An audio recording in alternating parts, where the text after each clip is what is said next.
Hi everyone, my name is Christina Minacucci, and today I will be analyzing virtual simulations.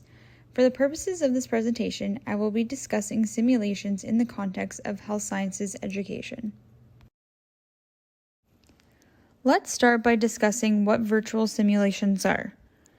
They are learning environments that model a real-life system or situation to allow learners to practice skills and apply knowledge in a way similar to the real-life setting. They are interactive digital simulations of activities that typically take place in physical settings, or in this specific context, clinical settings. They work by simulating the tools, equipment, tests, and procedures used in a variety of settings depending on the discipline. And a key characteristic of virtual simulations is their interactivity. By accurately representing the actions, reactions, and consequences of manipulating materials and equipment, virtual simulations provide a way for students to participate in learning activities without the overhead of a physical setting. So how do virtual simulations work? Well, virtual simulations operate online and they are often embedded into an LMS. Faculty members determine which assignments are required to support learning objectives at various points in the syllabus. Students have access to virtual representations of the clinical setting where they can find all of the supplies and equipment that they would regularly find there. For example, in a clinical setting, you may find a stethoscope, a thermometer, blood pressure cuff, medications, and other necessary tools. Students follow the steps of an assigned procedure or assessment and will act accordingly in the clinical scenario. Most virtual simulations allow users to stop, start, and replay an activity. Many integrate with the course's curriculum, recording students' progress and assigning credit towards learning goals and grading. Virtual simulation applications and the content within them can be bought from vendors or developed in-house. Some vendor tools allow instructors to add or adjust the content to suit their courses, and other systems enable faculty to co-develop resources with the commercial developer. Here's a short video explaining how virtual simulations work in a virtual lab setting.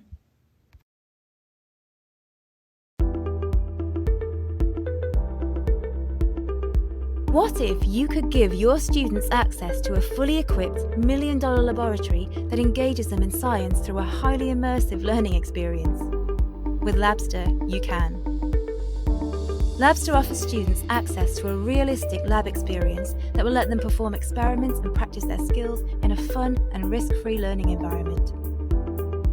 Students learn with the help of theory pages and quiz questions and experience immersive 3D simulations that visualize life science down to the molecular level. This helps them understand abstract concepts and master difficult techniques. They are challenged with true-to-life scenarios and missions, stimulating their curiosity and highlighting the connection between science and the real world. Virtual labs are not limited by the time and cost restraints of a physical lab, so students can try out cutting-edge lab equipment, learn from their mistakes in a safe environment, and perform experiments not usually possible in a face-to-face class.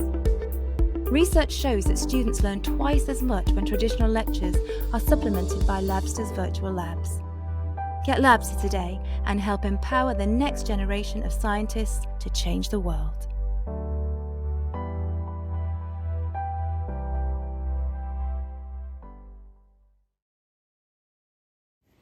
Now let's look at the utilization and creation of virtual simulations. So who's using this technology?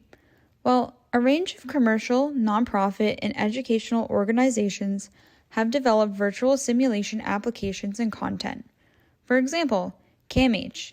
They utilize video observation systems to provide realistic scenarios for individual and interprofessional team learning. A growing number of colleges and universities are offering virtual simulations in various disciplines as well. Companies such as Labster and Praxi Labs offer virtual labs for various subjects. There are some publishers of academic materials which have begun to provide virtual simulations as well.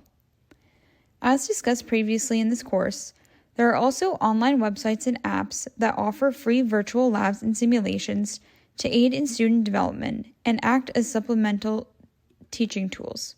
This includes Full Code Medical, the American Heart Association, and Hamilton Medical. Now let's look further at the utilization and application of this technology. So how is it being used? Virtual simulations are being used for a variety of different courses and disciplines, even outside of health sciences. This includes science courses, for example, chemistry, biology, physics, math, and earth sciences. It's also being utilized for first responders, information technology, forensics, truck driving, aeronautical and aerospace studies, and of course, as we've discussed, in health science courses like medicine, nursing, and other disciplines. It is important to note that virtual simulations should be considered for supporting teaching and not as a replacement of a teaching method. What are the potential capabilities of virtual simulations? Firstly, we'll discuss universality. There is a potential for the use of virtual simulations to increase and expand into other countries to make it more universal. There is currently a lot of evidence and programs that are being used in American education, and the evidence tells us that it has been an effective form of learning. Therefore, making it universal and incorporating it further into Canadian education is a potential way to increase its use. Secondly, expanding its use into other professions. For example, in curriculums for dental hygiene, agriculture, and horticulture studies. Thirdly, making it interdisciplinary. This means taking courses that are potentially designed for other disciplines and incorporating them as training methods for others. For example, implementing mental health training for police officers. This is utilizing simulations created by mental health workers to aid in training of police officers. Now we will discuss why this technology is significant. Virtual simulations allow students to participate in learning exercises without the costs and limitations of a physical setting. Having students conduct simulations could decrease the amount of physical space needed and/or significantly increase flexibility for students, given that they could do the work at their own convenience. They provide access for students in online programs or who are unable to attend physical settings due to illness or injury. Institutions in areas prone to severe weather, wildfires, or earthquakes use virtual simulations to support continuity of education when such events occur. They can also fill in gaps in education at any institution during public health crisis or other disruptions. This was demonstrated during the COVID-19 pandemic. Consequences of a mistake can be significant, and virtual simulations can offer more functionality than physical settings, such as the ability to include quizzes and access to additional education resources within the simulation. Now let's explore the potential benefits and challenges with using this technology. First, we'll look at the benefits. Firstly, we can see improved skill performance. Students are able to perform skills that are difficult to conduct in real-life settings due to potential risks. They are timely and can help to save time and effort because they are not required to adhere to specific timeframes for availability of the lab or clinical setting. They offer repetitive skill practice as students have the ability to perform the skills or run through scenarios as many times as needed. Depending on the discipline, it can protect students and teachers from a variety of hazards, including things like chemical reactions, violent patients, or medication errors. Lastly, they also provide students with further learning experience in their fields. Now let's take a look at the challenges. Virtual simulations do not always equal the full experience of being in a physical clinical setting and cannot convey the full compelling experience. For example, in the context of health science, this can include palliative or critical care settings. Expense can also pose a challenge as products for virtual labs can be expensive, and some don't allow for customization. And when they do, it can be time-consuming and can add further costs, but developing new simulations from scratch can be even more resource-intensive. With technology can come technological issues. virtual simulations require students to have reliable internet access and updated technology programs. Applications that run the labs can also sometimes experience glitches, which can impair the overall learning experience. Students may get insensitive to failure and danger in real life due to the ability to complete the simulation as many times as necessary. This can lead to students not taking the simulations as seriously as they would in a real-life setting. A potential to reduce interaction between students and other members of the interprofessional team. And lastly, there is a lack of a full sensory experience as there would be in a real-life scenario. This can include things like noise and smell, random error, and faulty machinery. Now let's take a look at the future potentials of this technology. The COVID-19 pandemic has created significantly more demand as institutions scramble to maintain learning in lab-based courses. This new level of attention will lead to new developments in the applications and content that will allow virtual simulations to operate. Some virtual simulation applications already include augmented reality or virtual reality elements, which can then deepen the engagement and thus learning. They use virtual reality tools as part of virtual simulations to teach courses like anatomy through interactive 3D simulations, and UbiSim develops virtual reality-based interactive simulations focused on nursing education. There's also going to be an incorporation of gamification and role-playing elements into virtual experiences. As the popularity of virtual simulations increases, there will be more evidence-based research that is developed to support their uses. Now let's watch a quick video demonstrating how virtual reality can be incorporated into virtual simulations for students.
Now let's answer the question, does this technology meet accessibility standards?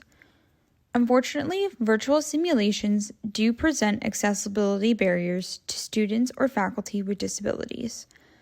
Most virtual simulation tools available today are not accessible to students or faculty with disabilities. This can hinder students' access to the content and completion of the tasks, which can directly impact students' performance. Let's take a look at why this technology is relevant for teaching and learning. We can see a promotion of learning, it facilitates higher order thinking, improves and sustains learners' interest and motivation in a subject. We can see the development of procedural skills and increased self-confidence within students. It can also assist instructors by providing automated and simultaneous feedback and enhancing student engagement in high enrollment classes. There are many different ways that this technology helps to facilitate the delivery and enhancement of learning. It provides differentiated instruction, it's interactive, engaging, applicable, it provides authentic assessment, and is a form of active learning. It gives students opportunities they may not necessarily experience in real-life clinical placements and it encourages problem solving. Now let's explore what the implications on teaching and learning are.